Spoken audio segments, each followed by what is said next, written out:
خود تو خوشی کے مارے شاید اسے نیند نہیں آ رہی تھی، لیکن ان کی نیند برباد کرنے میں بہت اہم کردار ادا کر رہا تھا۔ اب آخرکار جب انہیں سونے کی اجازت ملی تو وہ اپنے کمرے میں آیا، جہاں بیڈ پر اس کو پرسکون نیند لیتے ہوئے دیکھا تو اس کے چہرے پر مسکراہٹ پھیل گئی تھی۔ وہ آہستہ سے اس کے قریب آتا، اس کے پاس بیٹھا، اس کے چہرے کی پیاری سی مسکراہٹ کو دیکھ کر جو نیند میں بھی اس کے لبوں کا حصہ بنی ہوئی تھی۔ میری معصوم لومڑی سوتے ہوئے بھی مسکراتی ہے۔ آہستہ سے اس کے پیشانی پر اپنی انگلی سے لکیر کھینچتا مسکراتے ہوئے بولا۔ شاید اپنے چہرے پر رکھی اس کی انگلی کو وہ بھی محسوس کر چکی تھی، تبھی تو اس کی آنکھوں کی پلکوں پر ذرا سی حرکت ہوئی تھی، لیکن یقیناً وہ گہری نیند میں تھی، اور اس کی گہری نیند کا فائدہ سیر نہ اٹھائے ایسا تو ممکن نہیں تھا۔ اس کی گہری نیند کو محسوس کرتے ہوئے بے اختیار اس کے لبوں پر اپنے لب رکھ چکا تھا۔ اس کا ارادہ بس ایک چھوٹی سی کس کرنے کا تھا، لیکن اب اس کی نیت پوری طرح خراب ہو چکی تھی۔ ویسے بھی وہ اس کی نیند کو اپنا نشہ کہتا تھا، تو وہ اس کے ہونٹوں کو اپنا نشہ کہتا تھا تو اپنا نشہ پورا کیوں نہ کرتا۔ اپنی سانسوں کی قید زاوش محسوس کر چکی تھی، اسی لیے تو اپنے ساتھ ہونے والے اس بے رحمانہ سلوک پر فوراً آنکھیں کھولے اب خود سے اسے پیچھے کرنے کی ناکام کوشش کر رہی تھی، لیکن ظاہر کو اس پہ رحم ہرگز نہیں آیا تھا۔ اس کے دونوں ہاتھوں کو اپنے کندھوں سے ہٹاتے وہ تکیے پر رکھ کر اس پہ مکمل جھکا تھا۔ اس کی سانسوں میں اپنی سانسوں کو قید پاتے اپنے آپ کو وہ بالکل بے بس محسوس کرتی آخر اپنی مزاحمت ترک کر چکی تھی، جس پر سائے نے مسکرا کر اس کے ہونٹوں کو بخشا تھا اور اپنے انگوٹھے سے اس کے بھیگے ہوئے ہونٹوں کو صاف کرنے لگا تھا۔ کیا ہوا میری معصوم لومڑی، بس اتنی سی ہمت تھی، تم مقابلہ نہیں کر سکتی تھی؟ ترس آتا ہے مجھے تم پر۔ وہ آہستہ سے اس کے لبوں کو چومتے ہوئے بولا، انداز مذاق اڑانے والا تھا۔ آپ سے مقابلہ نہ میرے لاڈلے کریں گے؟ پھر آپ کو پتہ چلے گا نا مقابلہ کسے کہتے ہیں۔ وہ ناک چڑھا کر بولی تھی، جس پر سائر کا کہکا بے ساختہ تھا۔ اس کے ہنسنے پر وہ اسے گھور کر رہ گئی تھی۔ اچھا، مطلب اب تمہارے لاڈلے مجھ سے مقابلہ کریں گے؟ پہلے بیچارے دنیا میں تو آ جائیں، مقابلہ بعد میں کریں گے، اور اگر یہ میرے اور تمہارے بیچ میں آئے نا تو لگا دوں گا کان کے نیچے، ساری اکڑ نکل جائے گی تمہارے دونوں نمونوں کی۔ وہ بڑے مزے سے کہتا آرام سے بیٹھتا اپنے سگریٹ کے پیک سے ایک سگریٹ اپنے لبوں میں دبا چکا تھا۔ ہیلو، آپ کو کیا لگتا ہے میں آپ کو اپنے بچوں کو مارنے دوں گی؟ خبردار جو آپ نے ایسا سوچا بھی تو۔ دو فرشتے اللہ نے ہماری زندگی میں بھیجے ہیں، ان پر ہاتھ اٹھائیں گے؟ توبہ توبہ، آپ بہت ہی برے ظالم باپ ہیں۔ یا اللہ رحم، یہ تو ابھی سے میرے معصوم بچوں کے دشمن بنے ہوئے ہیں۔ وہ اس کی بات سن کر حیران ہو گئی تھی۔ ہاں تو تمہیں کیا لگا تھا شہزادہ بنا کے رکھوں گا؟ نہ لاڈ پیار، صرف اس وقت جب مجھے ان پہ پیار آئے گا، اور مجھے تو ویسے بھی لگ رہا ہے یہ پیار آنے والا کم ہی ہوگا۔ مطلب تمہیں ابھی سے شیر بنا رہے ہیں، ان سے میں آگے کیا امید رکھوں؟ مجھے تو یہی لگتا ہے، کیا یہ دونوں آنے کے بعد تمہیں مزید بگاڑ دیں گے؟ تو تم تو ابھی سے ان دونوں کے بل بوتے پر شیرنی ہو گئی ہو، ان کے آنے کے بعد میں اچھی امید کیسے کر سکتا ہوں؟ یہ تو تمہیں میرے خلاف ہی کر دیں گے، اس لیے مجھے کوئی لاڈ پیار کرنے کا شوق ہی نہیں ہے، بلکہ میں تو دبا کے رکھوں گا دونوں کو۔ ساحر نے سگریٹ کا گہرا کش لیتے ہوئے اسے فیوچر کے بارے میں بتایا تھا۔ آپ میرے معصوم بچوں کو دبا کر رکھیں گے تو آپ کو کیا لگتا ہے وہ دب کر رہیں گے؟ ہرگز نہیں، ان کی ماں ہے یہاں ان کے مقابلہ کرنے کے لیے۔ جائے، میں نہیں بولتی آپ سے۔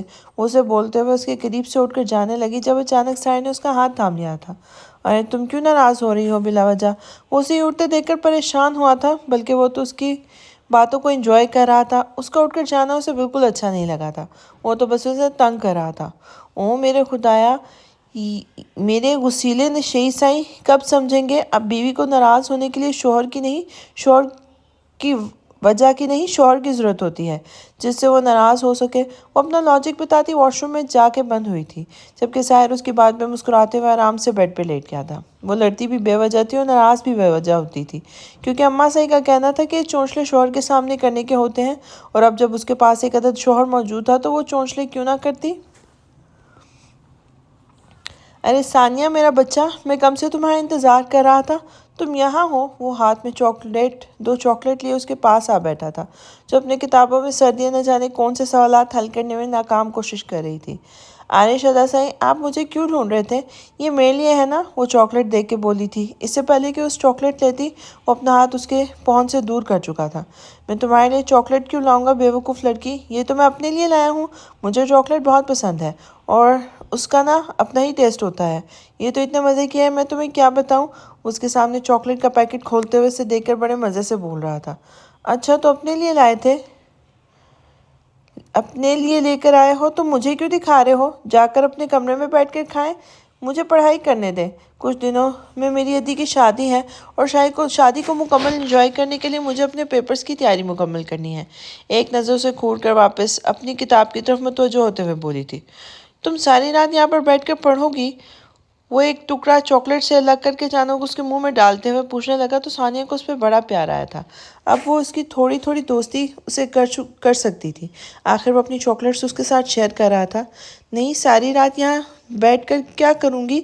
بس یہ آگے کے کچھ سوال دیکھوں گی، بس اس نے مصروف انداز میں بتایا تھا۔ ہاں لیکن تمہیں چاکلیٹ کھانے میں تو ابھی وقت لگے گا نا؟ عارش نے دوسرا پیکٹ اس کے سامنے رکھتے ہوئے کہا تھا۔ تھینک یو سو مچ ادا صاحب، یہ تو میں اپنے روم میں جا کے کھاؤں گی۔ اس نے خوش ہوتے ہوئے پیکٹ لے لیا تھا۔ نہیں نہیں، روم میں جا کر نہیں کھانا، یہی بیٹھ کر کھاؤ آرام سے، اور کم از کم تمہیں کھاتے ہوئے آدھا گھنٹہ لگنا چاہیے،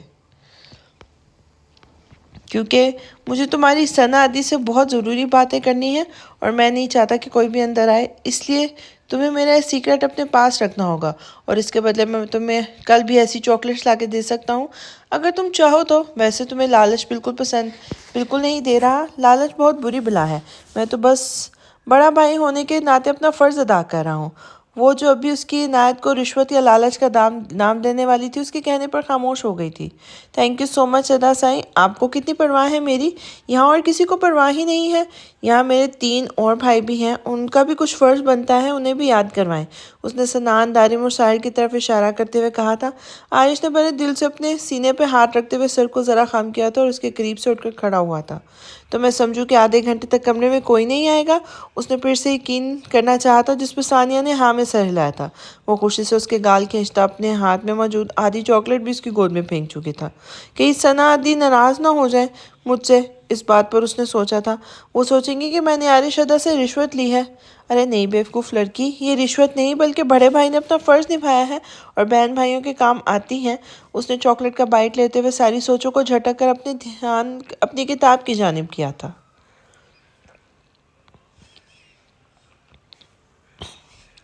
وہ آرام دہ لباس میں اپنے پیروں پر ہلکی ہلکی مساج کر رہی تھی جب پیچھے سے دروازہ کھولنے اور بند ہونے کی آواز آئی تھی۔ مطلب ثانیہ کمرے میں آ چکی تھی۔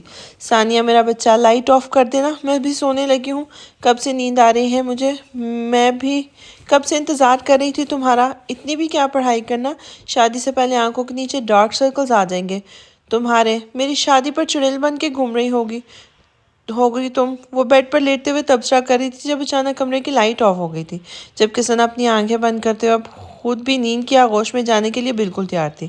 جب اسے اپنے چہرے پر کسی کی گرم سانسوں کا لمس محسوس ہوا، وہ چونک کر اٹھ گئی تھی، لیکن اس سے پہلے کہ وہ اٹھ کر بیٹھتی اس نے اپنے آپ پر کسی کو جھکے ہوئے محسوس کیا تھا۔ اسے نہ پہچاننا یا اس کی خوشبو سے انجان رہنا اس کے لیے ممکن نہیں تھا۔ عارش سائی کچھ بولنے کے لیے لب کھولنے ہی والی تھی کہ اچانک عارش نے اس کے لبوں پر اپنے مضبوط ہاتھ رکھے تھے۔ تم یہ جو تم ٹکڑے ٹکڑے میرے نام کے کرتی ہو، عشق سائی، ظلم تو ہے لیکن کمال کرتی ہو۔ وہ دلکشی سے مسکراتے ہوئے بولا تھا جبکہ اس کے لبوں پر اس کا ہاتھ اب بھی موجود تھا۔ ان بڑی بڑی آنکھوں سے مجھے گھورنا مت، جانتا ہوں میں کہ کیا سوال ہے تمہارے دماغ میں۔ میں آدھی رات کو تمہارے کمرے میں کیا کر رہا ہوں؟ چلا جاؤں گا یہاں سے اس سے پہلے کہ ثانیہ آ جائے۔ تم بے فکر رہو، فکر مت کرو، ثانیہ کو میں 2 چاکلیٹ دے کے آیا ہوں، میرا فرض بنتا ہے، وہ میری چھوٹی سی بہن ہے، اسے کچھ نہ کچھ دینا چاہیے۔ میں نے اسے ہرگز لالچ نہیں دیا، تو خبردار جو تم نے میری بہن پر لالچی ہونے کا یا رشوت لینے کا الزام لگایا۔ میں نے اپنا فرض ادا کیا ہے اور اب وہ اپنا فرض ادا کر رہی ہے، وہی جو بھائیوں کے لیے بہن کرتی ہیں، بالکل ویسے ہی۔ خیر یہ ساری باتیں تو بعد میں بھی ہو سکتی ہیں، پہلے مجھے یہ بتاؤ کہ تم مجھ سے اتنی زیادہ ناراض کس بات پہ ہو؟ نہ تو تم میری طرف دیکھتی ہو اور نہ مجھ سے بات کرتی ہو، بلکہ جہاں میں جاتا ہوں وہاں سے اٹھ کر چلی جاتی ہو، یہاں تک کہ راستہ چھوڑ دیتی ہو۔ تو آخر مسئلہ کیا ہے؟ کس بات کی ناراضگی؟ ذرا مجھے بھی تو پتہ چلے تاکہ میں اپنی غلطی کو کچھ ادراک کروں اور معافی تلافی کروں۔ وہ اپنا بھاری ہاتھ اس کے نازک لبوں پہ رکھتے ہوئے سوال کر رہا تھا جبکہ ثنا اسے گھورے جا رہی تھی۔ اوہ اچھا، سوری، تم جواب کیسے دو گی؟ میرا ہاتھ تو تمہارے لبوں پر ہے، لو ہٹا دیا میں نے۔ اب بتاؤ کس بات کی ناراضگی ہے؟ وہ اس کی آنکھوں میں جھانکتا ہوا پھر سے سوال کرنے لگا تھا۔ ہاں جی، اتنے معصوم ہیں آپ کو تو کچھ پتہ ہی نہیں کہ میں ناراض کیوں ہوں، بلکہ میں ناراض ہوں ہی نہیں، میں حیران ہوں کہ آپ نے رخصتی سے انکار کیوں کیا۔ ایک طرف آپ مجھے اتنی زیادہ محبت اور توجہ دیتے ہیں، دوسری طرف آپ مجھ سے شادی سے انکار کر دیتے ہیں، تو بتائیں اس بات کا کیا مطلب نکالوں؟ مجھے سمجھ نہیں آتا، جہاں آپ کہتے ہیں میں آپ کے لیے سب سے زیادہ اہم ہوں، تو وہی کوئی کام آپ کے لیے مجھ سے زیادہ اہم ہو سکتا ہے؟ میں اتنے دن سے بس یہی سوچ رہی ہوں کہ ایسا کون سا کام ہے جو آپ کے لیے مجھ سے بھی زیادہ اہمیت رکھتا ہے۔ وہ اس سے ذرا فاصلہ بناتے ہوئے اپنا دوپٹہ اپنے کندھوں پر پھیلا کر پوچھنے لگی تھی۔ ہلکی ہلکی روشنی میں اس کے مکمل سراپے کو دیکھ تو نہیں پا رہا تھا، لیکن اس کی احتیاط اسے اچھی لگی تھی۔ وہ آہستہ سے اس کے بیڈ پر لیٹ گیا تھا۔ میری زندگی میں دو ہی چیزیں اہمیت رکھتی ہیں، ایک میرے رشتے اور دوسرا میرا کام۔ تمہیں میرے اپنے کام کے بارے میں کچھ نہیں بتا سکتا، بالکل ویسے ہی میں نے اپنے رشتے اپنے کام کے بیچ میں نہیں لاتا۔ میں اپنا کام ختم کر کے اپنی شادی سکون سے کرنا چاہتا تھا کہ بعد میں ہمیں ہنی مون پر کوئی ڈسٹرب نہ کرے، لیکن مجھے تو پتا تھوڑی تھا کہ جتنی مجھے شادی کی جلدی ہے اتنی ہی تمہیں بھی ہے۔ یہ تو اچھا ہو گیا میرا کام ختم ہو گیا اور ہمیں ہنی مون پر کوئی ڈسٹرب نہیں کرے گا۔ وہ بھی باقی سے کہتا نہ جانے کیا بولنے والا تھا جب اچانک ہی ثنا اس کے قریب سے اٹھ کھڑی ہوئی تھی۔ استغفراللہ، میں نے آپ سے کب کہا مجھے شادی کی جلدی ہے؟ میں تو بس اپنی حیرانگی آپ پر ظاہر کر رہی ہوں، اور مجھے شادی کی کوئی جلدی نہیں ہے۔ میرے کمرے سے نکلیں اس سے پہلے کہ کوئی آ جائے۔ وہ اسے کافی دور جا کے کھڑی ہو گئی تھی، جبکہ آرش اس کے اٹھ کے پاس آنے پر وہ آہستہ سے دیوار کے ساتھ لگی تھی۔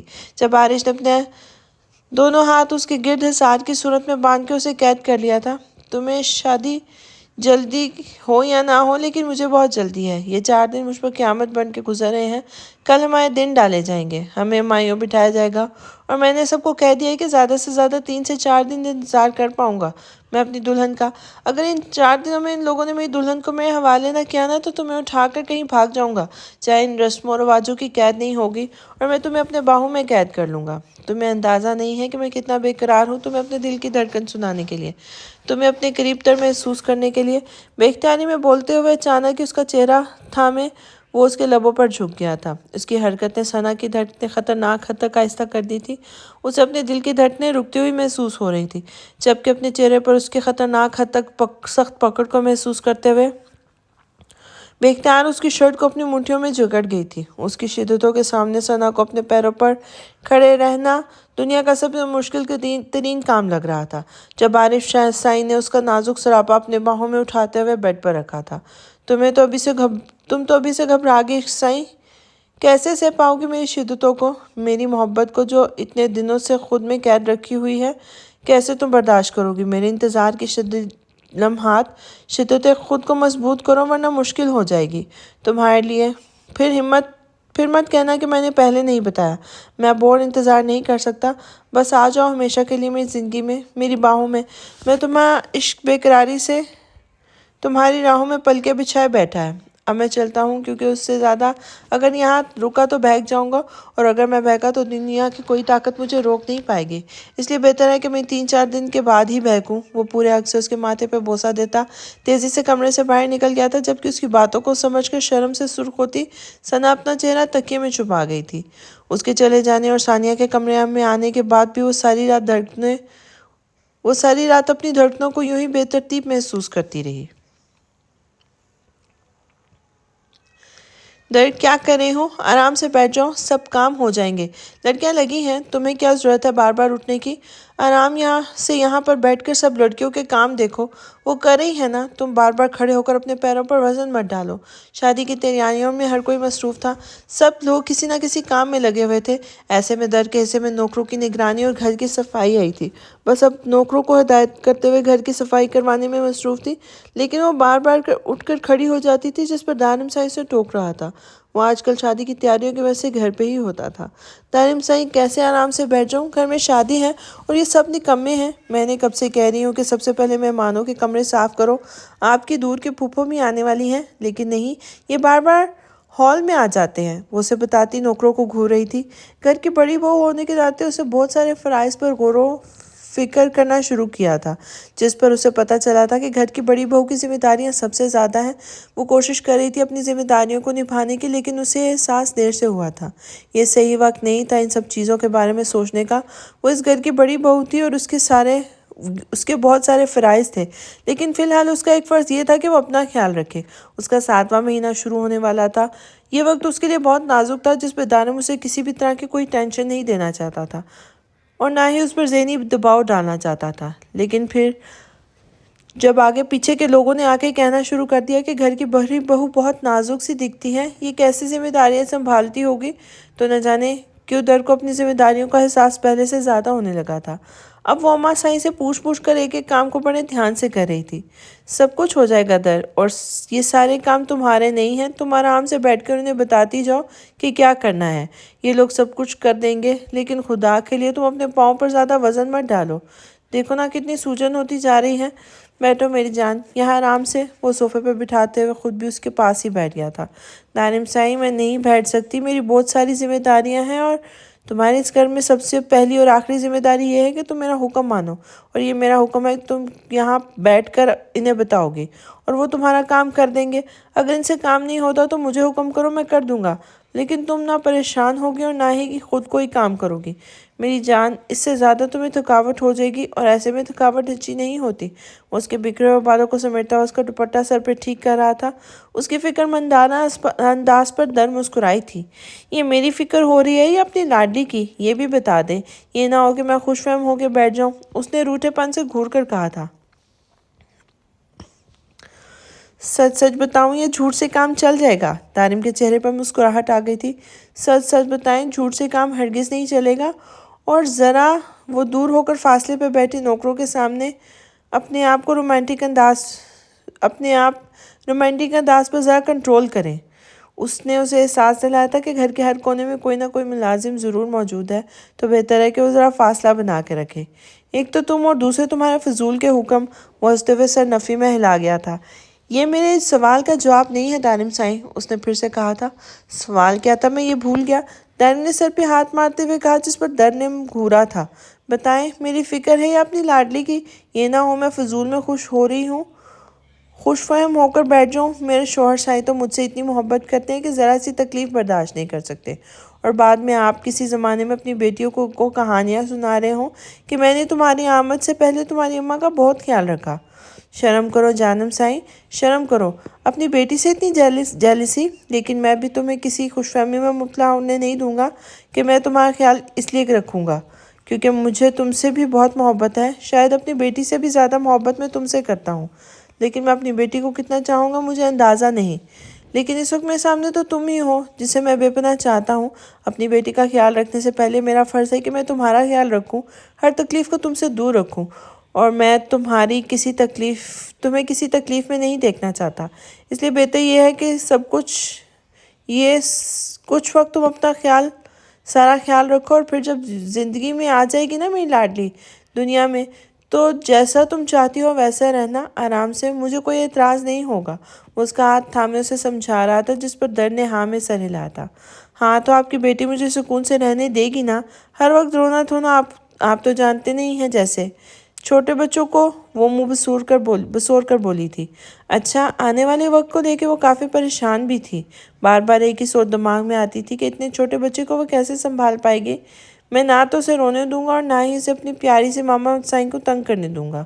وہ اگر تنگ بھی کرے گی تو مجھے کرے گی، تم بس اسے پیار کرنا، اور وہ مجھ سے بھی۔ دائم نے آہستہ سے اس کے گال کو چھوتے ہوئے کہا تو در نے مسکرا کر اسے ایک بار پھر سے گھورنے لگی تھی۔ کیا ہوا، آپ کیوں گھور رہی ہو مجھے؟ اب کیا کر دیا میں نے؟ اس کے گھورنے پر دانم سائیں حیران ضرور ہوا تھا۔ ایک تو آپ کو میری بات سمجھ نہیں آتی، میں نے کہا گھر میں نوکر ہے، ذرا فاصلہ بنا کر رکھے۔ تو کیا یہ نوکر اتنے بیوقوف ہیں کہ انہیں یہ بھی نہیں پتا کہ تم میری بیوی ہو، اور میں جب چاہوں جتنا چاہے تمہارے پاس بیٹھ سکتا ہوں؟ اس کے گھورنے پر وہ مزید بے باک ہوتا اس کے قریب بیٹھا تھا، لیکن اس سے پہلے کہ وہ اس کی گال پر جھکتا اندر داخل ہوتے ہوئے سائر اور سنان کو دیکھ کے خود ہی پیچھے ہٹ گیا تھا، جس پر در بے ساختہ کھلکھلا کر ہنسی تھی۔ آج مائیوں کی رسم ادا کی جا رہی تھی، ہر کوئی باری باری ثنا کو ہلدی لگا رہا تھا۔ پھپھو سائیں، پھوپھا سائیں اور آرے آ چکے تھے، ہر طرف رونق لگی ہوئی تھی۔ دلہا اور دلہن دونوں اسی جگہ پہ تھے۔ اس گھر میں جتنی بھی شادیاں ہوئی تھیں وہ ساری خوشیاں سمیٹ کر اسی گھر کے آنگن میں آئی تھیں۔ وہ ایسا آگے بھی کرنا چاہتے تھے۔ پھپھو سائیں نے تو عارف کے لیے بھی ثانیہ کا ہاتھ مانگنے کا سوچ لیا تھا، جس میں انہوں نے زیادہ وقت نہیں لگایا تھا۔ بھائی کے آگے جب انہوں نے اس چیز کا تذکرہ کیا تو انہیں کوئی بھی اعتراض نہیں تھا۔ انہیں اور کیا چاہیے تھا؟ ان کی آخری بیٹی بھی انہی کے خاندان میں اعتبار کے لوگوں کے پاس جائے، لیکن فی الحال ثانیہ بہت چھوٹی تھی، وہ اس کے سامنے ایسی کوئی بات نہیں کرنا چاہتے تھے اور نہ ہی اس کے ذہن میں ایسی کوئی بات ڈالنا چاہتے تھے۔ اس لیے انہوں نے فی الحال کہہ دیا تھا کہ جب صحیح وقت آئے گا تب ہم اس پر تفصیل سے غور کر لیں گے، لیکن فی الحال بچوں کو ہم اس بارے میں کچھ نہیں بتائیں گے کیونکہ ہم نہیں جانتے کہ بچوں کے کیا فیصلے ہوں گے۔ اس لیے بہتر ہے کہ آگے کے فیصلوں کا اختیار بچوں کو ہی دے دیا جائے تاکہ وہ صحیح غلط کی پہچان کر سکیں۔ ان کی بات کرتے تمام گھر والوں کو بہت اچھی لگی تھی اور اس طرح سے بھائی نے اپنی بہن کی بات کا بان بھی رکھ لیا تھا، لیکن جس طرح یہ بات اس کمرے کے بیچوں بیچ شروع ہوئی تھی اسی طرح ختم ہو گئی، کیونکہ ان کے حساب سے بھی عارف کی عمر 16 تھی اور ثانیہ صرف 14 سال کی تھی۔ وہ لوگ ایک بار پھر دارم اور در کا بچپن میں رشتہ کر کے کافی زیادہ پریشانیوں کا شکار رہے تھے۔ وہ دوبارہ ایسا نہیں کرنا چاہتے تھے۔ بے شک دارم اور در اب ایک ہو چکے تھے، ان کے گھر میں ایک ننھا مہمان آنے والا تھا، اس کے باوجود بھی ان کے رشتے میں بہت ساری الجھنیں رہی تھی اور ایسی الجھنیں کسی رشتے میں نہیں چاہتے تھے، اس لیے اس بات کو فی الحال یہی ختم کر دیا تھا، جس کا ذکر دوبارہ نہیں کیا گیا تھا۔ ثانیہ کی ہستی کھیلتی چہکتی زندگی میں کہیں نہ کہیں عارف شامل ہو چکا تھا۔ وہ ان سب کو یقین تھا کہ وہ ایک بہترین فیصلہ ہوگا۔ عارف بھی ثانیہ کی طرح اپنی زندگی کو پوری طرح انجوائے کرنے والا بہت ہی لائق فائق اور اوپن قسم کا لڑکا تھا جو کہ گھر میں ہر کسی کو پسند آیا تھا۔ تھوڑی جی انگریزی، تھوڑا جا پنجابی ٹچ، نچ پنجابر نچ پنجابر نچ پنجابر نچ۔ بڑے سے ہال میں سب گھر والے بڑوں کو چھوڑ کر جمع تھے۔ وہ لوگ ثنا کی مائیوں کی رسم کے بعد کمرے میں چھوڑ کے آ چکے تھے اور اس وقت سب لوگ عارش کو لے کے بیٹھے ہوئے تھے جہاں وہ مزے سے گانے لگائے ڈانس کرنے میں مصروف تھے۔ ان کو اپنی شادی کی بہت زیادہ خوشی تھی۔ آخر منت و مرادوں کے بعد یہ دن نصیب ہوا تھا۔ ثنا کو دیکھنے کی بے چینی تو دل میں بہت بار ہوئی تھی، لیکن پھر یہ خود پہ کنٹرول کر لیا تھا کہ 4 دن کے بعد اس نے آنا تو اسی کے پاس ہے۔ زرنش، اب بہت ہو گیا اتنا ڈانس، اب گھر آرام سے بیٹھ جاؤ تم۔ اس کو 2 دنوں کے بعد 8واں مہینہ شروع ہونے والا تھا، اس لیے تو ایسے چل رہی تھی جیسے وہ تو سرے سے پریگننٹ ہی نہ ہو۔ نہ ہی اپنی پریگننسی کو اس نے اتنا ایزی لیا تھا، اتنا شاید کسی اور نے نہ لیا ہوگا۔ اسی وقت وہ سب لڑکیوں کے بیچوں بیچ آہستہ آہستہ ڈانس کر رہی تھی کیونکہ اس کا بھاری وجود اسے زیادہ ڈانس کرنے کی اجازت نہیں دے رہا تھا۔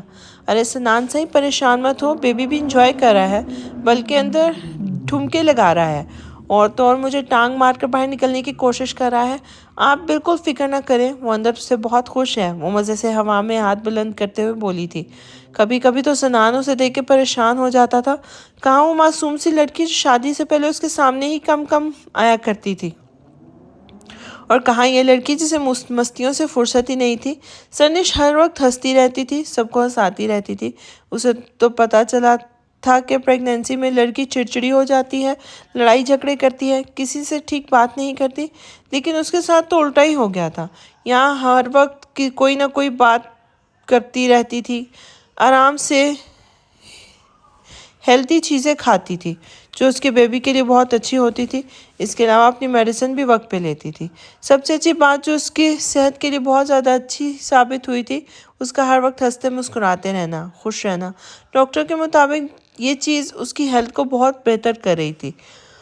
اس کی پریگننسی میں کسی قسم کی کوئی کمپلیکیشن نہیں تھی۔ اگلے مہینے اس نے اس گھر کی خوشیوں کو دوبالا کر دینا تھا، لیکن اس کے باوجود بھی شادی کے دوران اس کا یوں ناچنا گانا ٹھیک نہیں تھا۔ ایسے میں سب سے اچھا اس سے جتنا اچھل کود کرنے سے منع کر رہے تھے وہ اتنا ہی شادی انجوائے کر رہی تھی، جس پر سنان اس کا خیال رکھنے کے لیے ہر ممکن کوشش کر رہا تھا، لیکن زرنش اس کے ہاتھ ہی نہیں آ رہی تھی۔ یہ سچ تھا کہ چلبلی سی لڑکی ہر وقت ہنستی مسکراتی ہی اچھی لگتی تھی، لیکن وہ شادی سے پہلے والی لڑکی کو بھی مس کر رہا تھا جو اسے دیکھتے ہی گھبرا کر بھاگ جایا کرتی تھی۔ وہ جانتا تھا سب کچھ صرف اور صرف اسی کے ساتھ اور اسی کے دیے اعتبار کے وجہ سے ہوا تھا۔ اس نے اسے اپنا اعتبار دے دیا تھا، جس کے بعد سنان کو لے کر بالکل بے فکر ہوتی چلی گئی تھی۔ وہ جیسا بھی تھا صرف اس کا تھا اور اس پر کسی اور کا حق نہیں تھا۔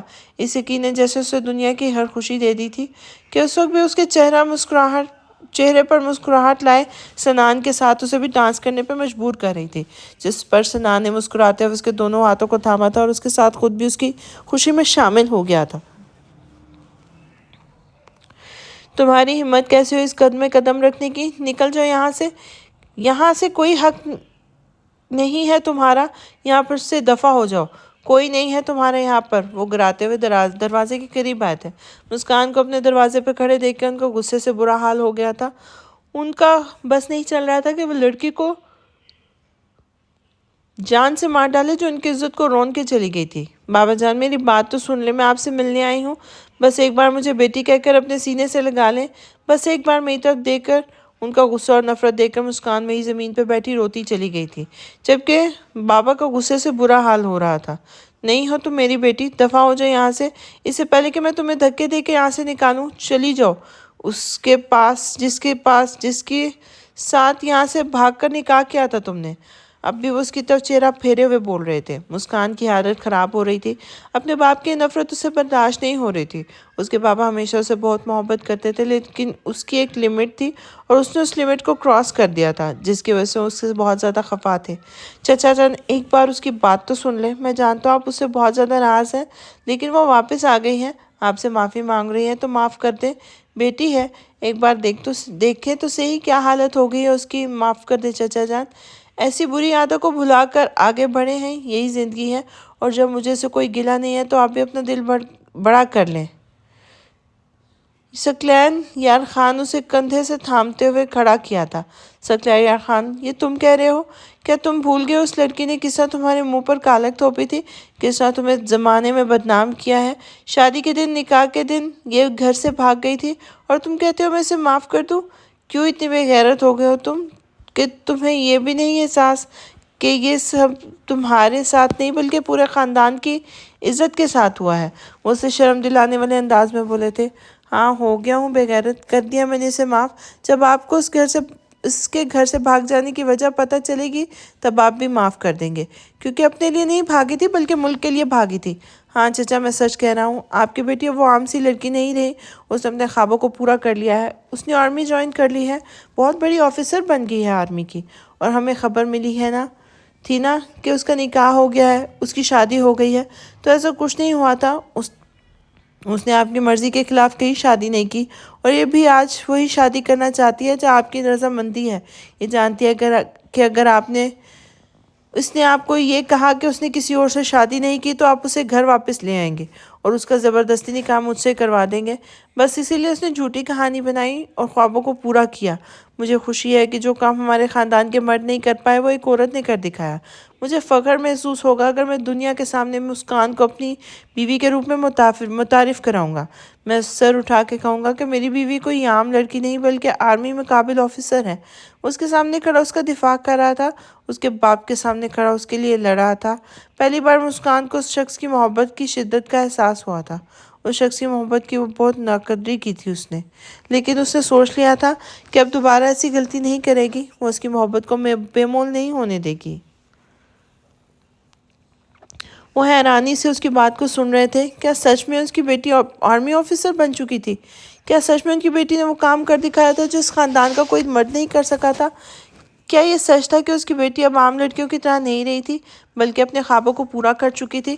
وہ بچپن سے کہا کرتی تھی بابا مجھے آرمی میں جانا ہے، اپنے ملک کی حفاظت کرنی ہے، اپنے ملک کے لیے شہید ہونا ہے، اور وہ ہمیشہ اس کا حوصلہ بڑھاتے ہوئے کہتے تھے کہ اگر اللہ نے چاہا تو ایسا ضرور ہوگا، لیکن اپنے ریت رواج کو بہت اچھے طریقے سے سمجھتے تھے۔ وہ اسے حوصلہ تو دیتے تھے لیکن اس کے خوابوں کو پورا کرنے کے لیے اس کا ساتھ نہیں دے سکے تھے، اور ہر باپ کی طرح وہ بھی یہی چاہتے تھے کہ ان کی بیٹی گھر بسائے اور اپنی زندگی میں خوش رہے۔ جب انہوں نے اس کا رشتہ ثقلین یار خان کے ساتھ طے کیا تھا تو وہ بہت زیادہ پریشان ہو گئی تھی۔ وہ شادی نہیں کرنا چاہتی تھی اور اس لیے اس نے شادی سے صاف انکار کر دیا تھا، لیکن تب اس کی بات کو کسی نے زیادہ اہمیت نہیں دی تھی اور بات نکاح تک جا پہنچی تھی۔ نکاح والے دن ہی وہ اپنے خوابوں کو پورا کرنے کے لیے گھر سے نکل گئی تھی۔ سب کو یہی لگا تھا کہ وہ کسی آدمی کے ساتھ بھاگ گئی ہے، اور اس کو الزام بھی تو وہ اپنے سر پر مسکان نے صرف اس لیے قبول کیا تھا کیونکہ اس کے خواب بس اسی طرح پورے ہو سکتے تھے۔ دارم کی ٹیم میں کام کرتے اس نے اپنا مسئلہ دارم کو بتایا تھا، جس پر دارم نے یہی فیصلہ کیا تھا کہ وہ اس کے گھر والوں کے سامنے اس کو شادی شدہ ظاہر کریں گے۔ بس یہ ایک طریقہ تھا جس پہ وہ لوگ اسے اس کے خواب پورے کرنے کی اجازت دے سکتے تھے۔ بابا کو پتہ چل گیا تھا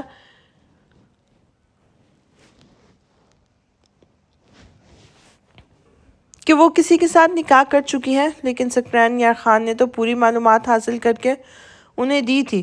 اسے بھی یہ لگا تھا کہ مسکان اب ایک شادی شدہ لڑکی ہے، لیکن کچھ عرصے بعد جس آدمی کے ساتھ اس کے نکاح کی خبریں اٹھی تھی، اسے پتہ چلا کہ اس کا کہیں اور بھی نکاح ہو چکا ہے۔ یہ بات اس کے لیے ایک تکلیف کی وجہ بنی تھی، کیونکہ وہ مسکان سے بے تحاشا محبت کرتا تھا اور اسے کسی طرح کی تکلیف میں نہیں دیکھ سکتا تھا۔ اس کے بارے میں سب کچھ پتہ کروایا، تب تو وہی ہوا جو مسکان چاہتی تھی، لیکن آج حقیقت اس کے سامنے تھی۔ بابا بے یقینی سے اسے دیکھ رہے تھے کہ سر جھکا کر ان کے سامنے کھڑی تھی۔ اس نے گھر سے بھاگ کر ان کی عزت کو روندا تھا، لیکن آج وہ فخر سے سر اٹھا کے اسے دیکھ سکتے تھے۔ انہوں نے آگے بڑھتے اسے اپنے سینے سے لگا لیا تھا۔ اس کا راستہ غلط تھا، لیکن مقصد غلط نہیں تھا۔ ملک کی خاطر لوگ کیا کچھ نہیں کرتے۔ ان کی بیٹی نے تو صرف اپنی ذات پر الزام ٹھہرایا ہے۔ وہ آج اپنی بیٹی کو یوں اپنے خوابوں کی مکمل تعبیر بنے دیکھ کر بہت زیادہ خوش ہوئے تھے، جبکہ مسکان ان کے سینے سے لگی پھوٹ پھوٹ کر رونے لگی تھی۔ آج وہ پرسکون ہو گئی تھی۔ دارم نے صحیح کہا تھا، والدین کی دعا کے بنا ہر خوشی ادھوری ہوتی ہے، جیسے ہر خوشی مل گئی تھی۔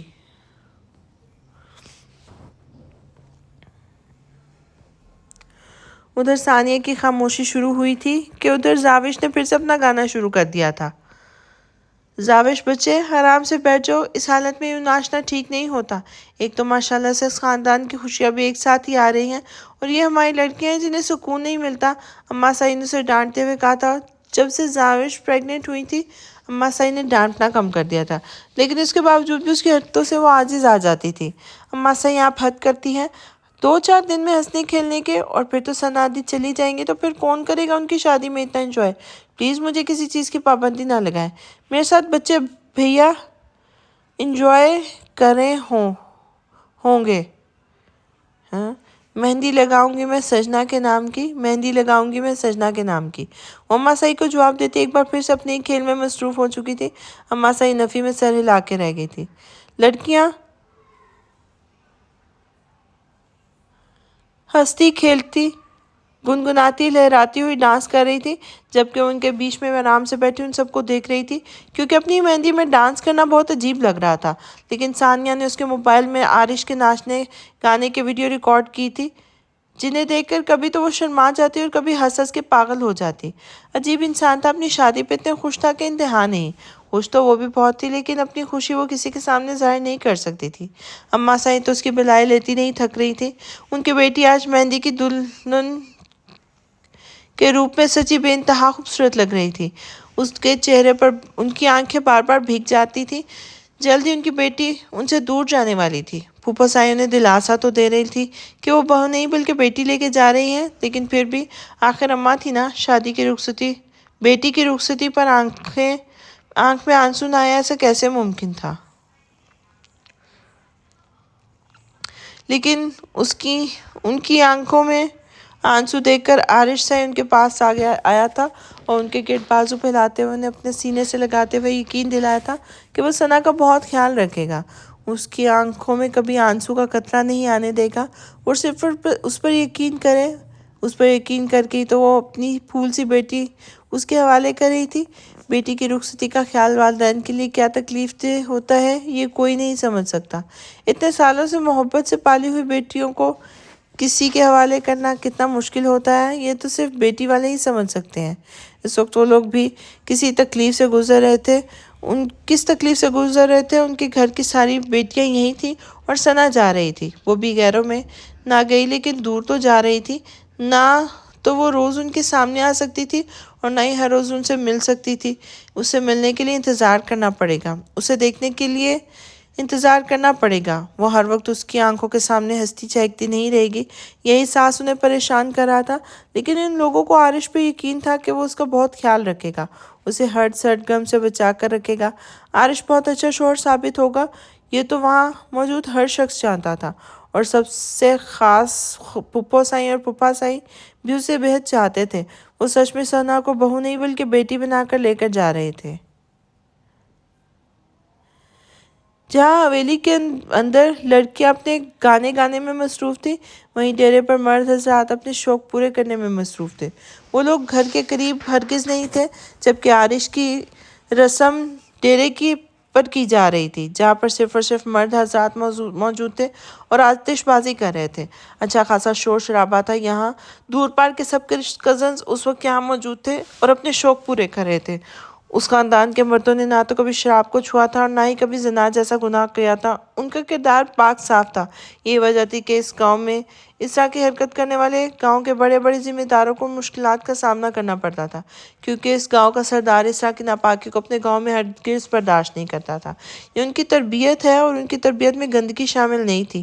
جب بارش کی رسم ڈیرے پر کرنے کی بات کی گئی تو سب کے ذہن میں یہی خیال تھا کہ شاید وہاں ڈیرے پر وہ سب کام کیے جاتے ہوں گے جو ان عورتوں سے چھپانے کے لائق ہوں گے، لیکن ان کے خاندان کی عورتیں بھی جانتی تھیں کہ ان کے خاندان کے مرد کتنے مضبوط کردار کے مالک ہیں۔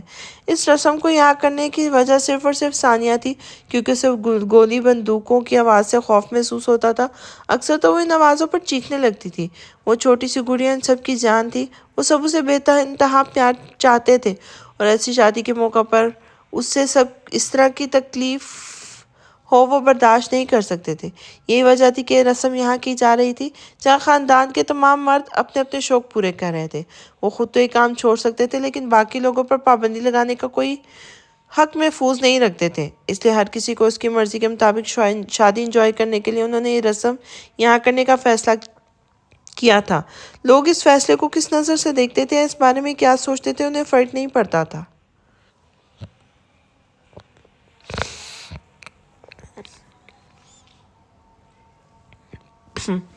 وہ کمرے میں آیا تو درد کو کانوں کے جھمکے اتارتے ہوئے دیکھا تھا۔ اس کے پاس آ کے رکا اور اپنے ہاتھوں سے اس کی جویلری اتارنے میں مدد کرنے لگا۔ وہ بے حد خوبصورت لگ رہی تھی اور ممتا کے نور نے اسے مزید خوبصورت بنا دیا تھا۔ اب اتنی پیاری لگتی رہو گی تو نیت خراب ہوگی نا؟ اس کے ماتھے پر محبت بھرا لمس چھوڑتا وہ مسکراتے ہوئے بولا تھا۔ ایک آپ اور دوسری آپ کی نیت ہمیشہ خراب ہی رہتے ہیں۔ آپ کبھی ٹھیک بھی ہو سکتے ہیں کیا؟ میں ماسی جیسی حالت بنا کے رکھوں تب بھی آپ کی نیت خراب رہتی ہے۔ وہ ساری جویلری اتار کے اس کے ہاتھوں پہ رکھتی آرام دہ لباس ڈھونڈنے لگی تھی، جبکہ اس کی ساری جویلری کو وہ سنبھال کر الماری میں رکھتا اس کے لیے لباس خود ہی نکالنے لگا تھا۔ اتنا بھاری لباس اکیلے کیسے اتارو گی؟ میں مدد کر دوں گا۔ اس کی تھکاوٹ کا سوچتے ہوئے اسے پوچھنے لگا تو در نے اسے گھور کر دیکھا تھا۔ قسم لے لو جانم، سائی میری نیت خراب ہے اور نہ ہی میں شرارتاً کہہ رہا ہوں، بلکہ تمہاری مدد کی خاطر کہہ رہا ہوں۔ میں نہیں چاہتا کہ تم کسی بھی تکلیف سے گزرو۔ اس کا بھاری دوپٹہ اس کے جسم سے لگ کرتے ہوئے بہت پیار سے بولا تھا۔ اتنی بھی تھکاوٹ نہیں ہوئی دارم سائی، آپ بے فکر رہیں، آپ تھک گئے ہوں گے، جائیں آرام کریں، چینج کریں۔ اس نے بے فکر مندی پر سمجھاتے ہوئے بولی تھی۔ میں تو آرام کر لوں گا، لیکن تم اس ڈریس میں کتنی زیادہ پنس کیوں لگائی ہوئی ہیں؟ یہ ڈریس تمہیں تو اچھا خاصا تھکانے والا ہے۔ اگر میں تمہاری ہیلپ نہ کروں تو؟ نہیں دارم سائی، آپ پریشان نہ ہو، میں کچھ کر لوں گی، آپ آرام کریں، اس نے سمجھاتے ہوئے کہا تھا۔ پہلے تم ریلیکس ہو کر آرام سے بیڈ پہ لیٹ جاؤ، پھر میں آرام کروں گا۔ چلو آ جاؤ اب میرے پاس۔ اس کی بات کو نظر انداز کرتا اسے خود زبردستی چینج کروانے لگا تھا۔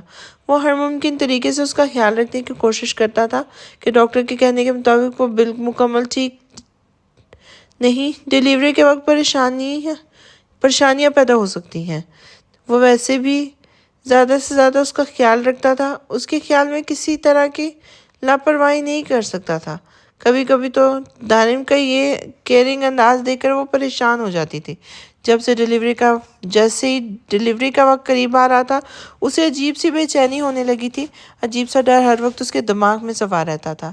ایسا لگتا تھا جیسے کچھ برا ہونے والا ہے۔ ہر وقت وہ اپنے بچے کی صحت کے لیے دعا کرتی تھی، لیکن پھر بھی دل میں عجیب سی بے چینی تھی۔ رات کا نہ جانے کون سا پہر تھا جب اچانک اس کی آنکھ کھلی تھی اور اٹھ کر جاگ گیا تھا۔ ہاتھ بڑھا کر کمرے کی لائٹ آن کی تھی۔ اس نے ایک نظر ساتھ سوئے ہوئے ساحر سائی کو دیکھا تھا جو گہری نیند میں تھا۔ ساحر سائی اس کے سینے پہ ہاتھ رکھ کر آہستہ آہستہ اسے جگانے کی کوشش کر رہی تھی۔ کیا آوش تم ٹھیک ہو نا؟ وہ آنکھیں کھولتے ہوئے اسے دیکھتے ہوئے پوچھنے لگا تھا۔ آپ گہری نیند میں سو رہے تھے؟ مطلب میں یہاں پریگننٹ ہوں اور آپ کے دو بیبیز دنیا میں آنے والے ہیں اور آپ اتنی بے فکر سو رہے ہیں؟ نہیں، آپ کو ذرا احساس نہیں کہ آپ کی بیوی آپ کے ایک نہیں بلکہ 2 بچوں کو سنبھال رہی ہے، بیچاری پریگننٹ ہے، اسے کبھی بھی آپ کی ضرورت محسوس ہو سکتی ہے اور آپ سو رہے ہیں؟ آپ اتنی گہری نیند میں ہیں کہ میری اتنی دیر جگانے کے بعد بھی آپ نہیں جاگے؟ وہ مکمل لڑائی کے موڈ میں لگ رہی تھی۔